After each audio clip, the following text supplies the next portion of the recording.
ఈరోజు ఎలాగుందంటే పోలీస్ కానీ రెవెన్యూ యంత్రాంగం కానీ రైతు తట్టడి మట్టి తవ్వుకుంటే 4 రోజులు పోలీస్ స్టేషన్లో ఉంటున్నాడు. అంత గట్టిగా పోలీస్ వ్యవస్థ పనిచేస్తా ఉంది. ముఖ్యంగా పిఠాపురం నియోజకవర్గంలో ఒకే ఒక్క చెరువు తవ్వాలి, అది కూడా బట్టీల కోసం అని చెప్పి పవన్ కళ్యాణ్ గారు పర్మిషన్ ఇచ్చింది ఒకే ఒక చెరువుకి. అంటే అంత నిబద్ధతతో పనిచేస్తున్న కూటమి ఇక్కడ. తెలుగుదేశం అవునండి, జనసేన అవునండి, బీజేపీ అవునండి. ఈవేళ వాళ్ళు ఇక్కడ రోజుకి 200-300 లారీ ఇక్కడ నుంచి ట్రాన్స్పోర్ట్ వెళ్ళిపోతా ఉంది. పోలీస్కి నేను గత 20 రోజుల నుంచి 2-3 సార్లు ఇంటిమేషన్ చేశాను. ఎందుకంటే స్థానిక గ్రామ ప్రజలందరూ కూడా రాత్రులు లారీల పిల్లలు అదే ఇబ్బంది పడే పరిస్థితి వస్తుందండి, లారీలు 150-200 లారీలు పైన పోతుంది అని చెప్తే, అంటే మన పోలీసుకి ఎలా ఉందంటే కొంచెం రాత్రుల్లో రేజీకట కనపడదు, ఆ గ్లాసెస్ అయ్యి మరి కల్పించాలి. ఇంకేదంటే కనపడలేదంటే వాళ్ళకి కావాల్సింది వస్తున్నట్లు లెక్క పోలీస్ వ్యవస్థ.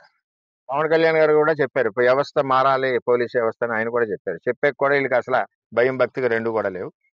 ఏదేమైనా అక్రమ ఇసుక మాఫియాని అరికట్టవలసిన బాధ్యత ఉంది. జాయింట్ కలెక్టర్ గారికి నైట్ ఫోన్ చేసి చెప్పాను నేను, ఇక్కడ ప్రజల పిలుపు మేరకు. మల్లివారి తోట, ఇక్కడ మల్లివారి తోట, మళ్ళీ రవణకపేటలో కొత్తది నిన్న శంకుస్థాపన చేశారు.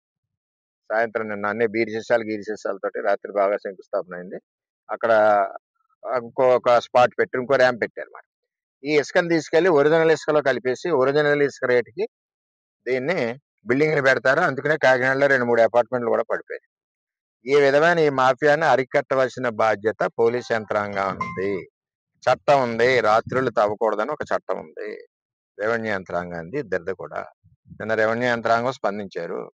ఎవరు అక్కర్లేదు, పోలీస్ స్టేషన్ నుంచే మేము వచ్చేస్తున్నాను రా బాబు సర్దుకోండి అంటే సర్దుకున్నాం. నిన్న 20 లారీలు ఉన్నాయి. ఒక స్టేషన్కి ఇలా కౌరు చెప్పారు రెవెన్యూ వాళ్ళు.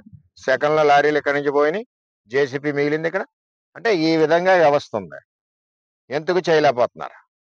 అసమర్థులు ఉంటే ఇక్కడ నుంచి ట్రాన్స్ఫర్ చేసి కొత్త వాళ్ళు వేయండి. చెప్పినా కూడా దొంగతనం జరుగుతుందని చెప్పినా కూడా వినకపోతే ఎలాగా? ఎట్టి పరిస్థితుల్లో ఇది ప్రభుత్వం మాది ఉంది కాబట్టి ప్రభుత్వానికి, కూటమి ప్రభుత్వానికి చెడ్డ పేరు రాకూడదు. ఎందుకంటే ఒరిజినల్ ఇసుక, గోదావరి ఇసుక అమ్ముతూ ఉంది, ఉచిత ఇసుక.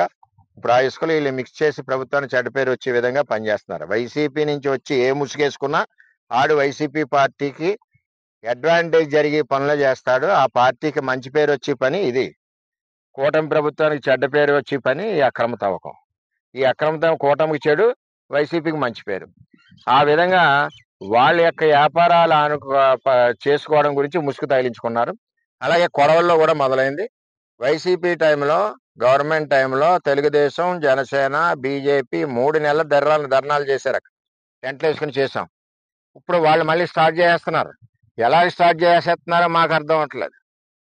ఎవరిని ఎక్కడ కలిసి స్టార్ట్ చేసేస్తున్నారో అర్థం అవట్లేదు. వాళ్ళకి ధైర్యం ఏంటో అర్థం అవట్లేదు. సేమ్ పర్సన్స్, సినిమా మార్పు అంతే.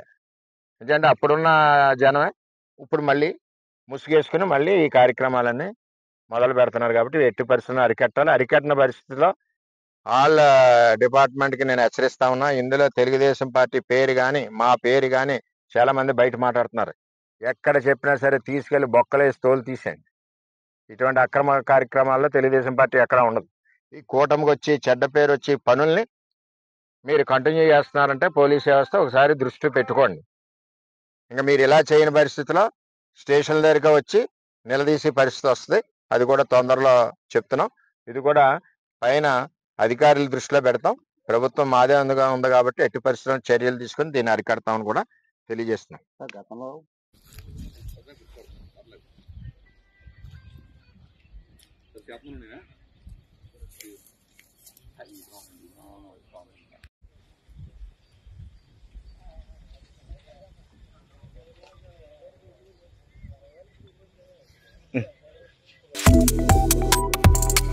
Subscribe to One India and never miss an update.